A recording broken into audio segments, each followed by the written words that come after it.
different shapes and sizes kind of create different kinds of energy structures. These energy structures can determine your psychological and emotional state. So, certain substances can change the atmosphere. It's a precious little material and you have to walk miles and miles to get substantial amount of resin. It just makes the atmosphere feel more lively.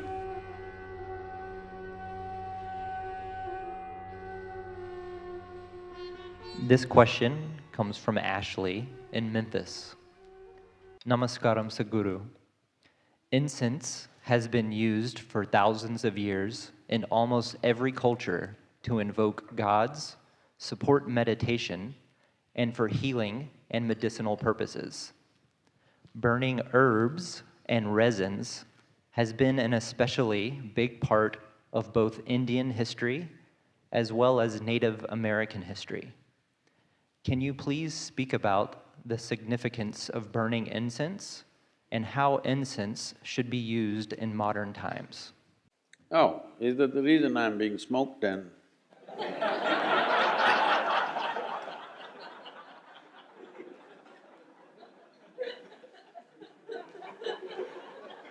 And the question is from Ashley.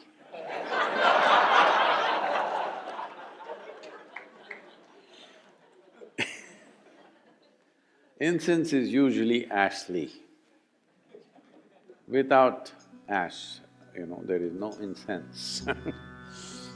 Well, the significance of this is, there are certain substances when they burn. One thing is there is fragrance, of course, which is pleasant for the nostrils.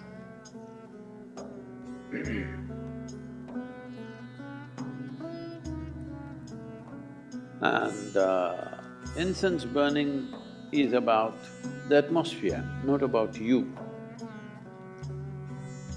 Because different spaces, indoors especially, in different spaces, there are different kinds of…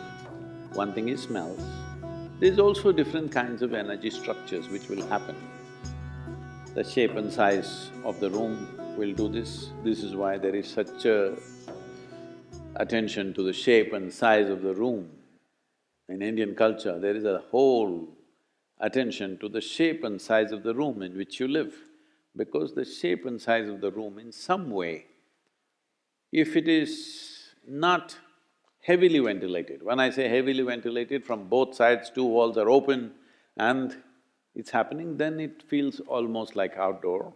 That's different. Most homes are not made this way because they have neighbors, you can't open too many windows too many openings won't work, there is weather, there are many things, all right. And there is air conditioning, worse. So, different shapes and sizes kind of create different kinds of energy structures. These energy structures can, if they become very strong, can determine your psychological and emotional state, which either can be conducive or can become an impediment in who you want to be. So, certain substances, like sandal in India, there is something called as samrani, which is a very powerful thing, which is used even when people are ill. First thing they do is this, and it is now been found it also kills certain types of bacteria in the air and also on the surfaces. So especially if there is a sick person in the house, samrani everywhere. If they want to do some auspicious event, samrani all over the place. It's a certain kind of resin which a tree drips. Well, in this pursuit of samrani, you will see in the forest there are massive trees. People would have carved into the tree because the trees look solid outside, but inside there is a cavity. In that cavity, it will be dripping this resin. We do not know, at least I do not know, what is the natural reason why these resins come out. But people go and gather this It's a precious little material and you have to walk miles and miles to get substantial amount of resin, because these trees have to be mature. That means they must be at least over 30 to 50 years old, otherwise you don't get it. This has a powerful impact on the atmosphere. It is not necessarily a fragrance, it is a different kind of thing, that it clarifies the air, it just makes the atmosphere feel more lively. Fundamentally, whatever structures that are there, it will make indoor like outdoor. If you burn a mild, you shouldn't to put too much, then you will sneeze and lose your brains. Just mild shamrani in the house will make it feel like, though you're indoors, the feeling is of outdoors because it's an unstructured space. Especially if death happens in the family, shamrani is burnt for up to 11 to 12 days because they want to clear that air completely. These are subtler aspects, but I'm little apprehensive of speaking about this in United States because there is already so much new age, you know. Because first when I came to Nashville, someone in Nashville told me that, Sadhguru, there is a spiritual expo happening. I said, what? Spiritual expo? Even in India, it happens only once in 12 years. No, here every year we have. I said, I want to see. They said, okay, let's go. And then in the afternoon, they came to pick me up and they said, Sadhguru, we've gotten a slot for you to speak in the spiritual expo. I said, great. For the first time I'm in United States, I thought, spiritual expo. And I went there.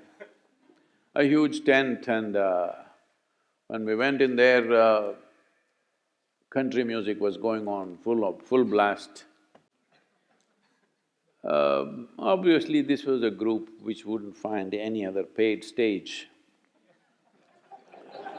Maybe in the evening more known groups would come. In the afternoon, it's an empty stage, anybody can use the sound system. So they were banging away. I said, okay, spiritual expo, but it's okay, music is just a cultural thing, let me focus on the spiritual expo. I went inside, somebody is selling a spiritual bath soap. Wow. Somebody is selling a spiritual stone, a pebble from somewhere which is spiritual. Like this, roots, herbs, this, that. I don't know if there was a toothbrush.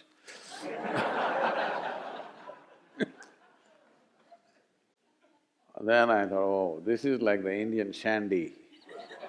You know, in the Indian villages there is a shandy, Sunday market or Wednesday market or Monday markets like this. So here there will be all kinds of exotic things being sold. There will be a root just this much, twisted like this, it should not be straight, you know, it should be… I can't do that with my finger. So if you take this is a root that could make you invisible. You must go grind this along with the left jawbone of a female whale. And the whale should be alive. That means you actually swam in there, cut a piece of the jaw and came, and together, if you rub this together along with something and there is a mantra, you do this, and then that paste, if you put it in the upper palate, you will become invisible. Actually, if you go into the mouth of the whale, you will become invisible.